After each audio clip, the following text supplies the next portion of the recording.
different about this picture? Not the field, which is just like hundreds of others in the southwestern United States. Not the plane. You've seen a Curtiss P-40 before.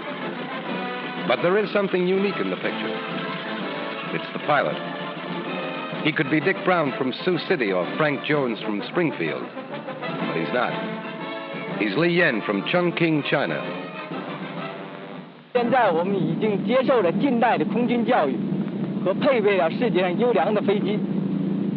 当我们在 This man is a Chinese air cadet, one of hundreds over here to take a postgraduate course in aviation, combat aviation. First class, English.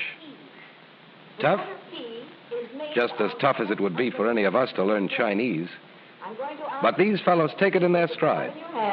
And blow as you see me do, everybody.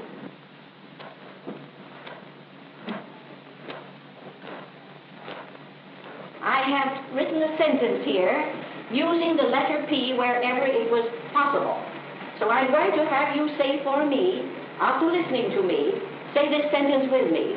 The pilot will presently place the plane properly. All together. The pilot will presently place the plane properly. And every day these GIs from Shanghai, Nanking, and Hankow bone up on our finest, most modern equipment. You won't find a gold brick in this crowd because they come from a country which held off the Japs for 6 years with rusty rifles, obsolete planes, and plenty of guts. But now they're getting the best. Now equipment like the Norden bomb sight is an everyday experience to these men.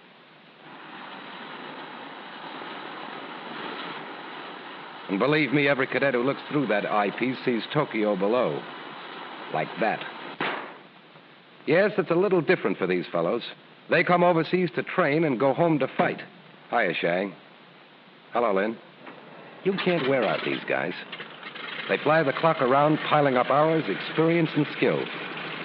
Their training wasn't in Tennessee with red and blue armies. They trained like all the cadets on the burning fields of China, and the Blue Army was the deadly, efficient Jap war machine. You can't stop these boys.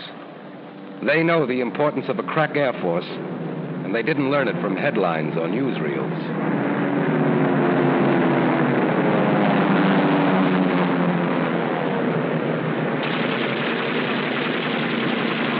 Sure, they're hot on the end of a gun. Why not? They grew up with their forefingers curled around a trigger waiting for a Jap to cross their sights. As they soar over our land, they remember the Jap ships that zoomed down at them, strafing their mothers and fathers and brothers. And they remember the whistling of bombs and the sight of their homes and towns in flames.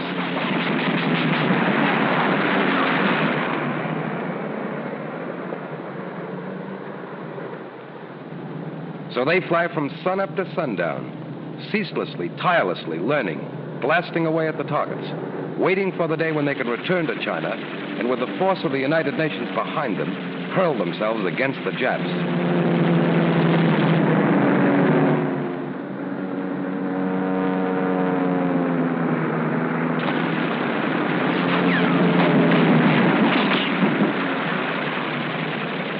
These are angry men.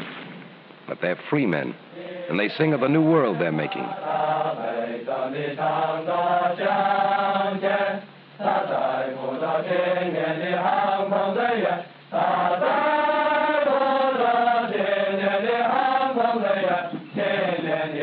But in the few hours off, their thoughts, like all soldiers, turn to home, to their family, if they're alive, and to their commander-in-chief, Generalissimo Chiang Kai-shek. Finally, it's graduation day. Proud? You bet. But more than that. Take a look at them. There are no smiles on the faces of these men who are going home with a purpose. The wings of the United States Army Air Force to the Air Force of China. That tells the story. And soon these wings will be flashing angrily across the skies of the Far East. Flyers and fighters, every one of them, going back to take up the fight. Their fight and our fight. Start diving for those foxhole soldiers of Japan. Start building those bomb shelters, citizens of Tokyo and Yokohama. These guys have a message for you you'll never forget. So long, fellas. Give 'em hell.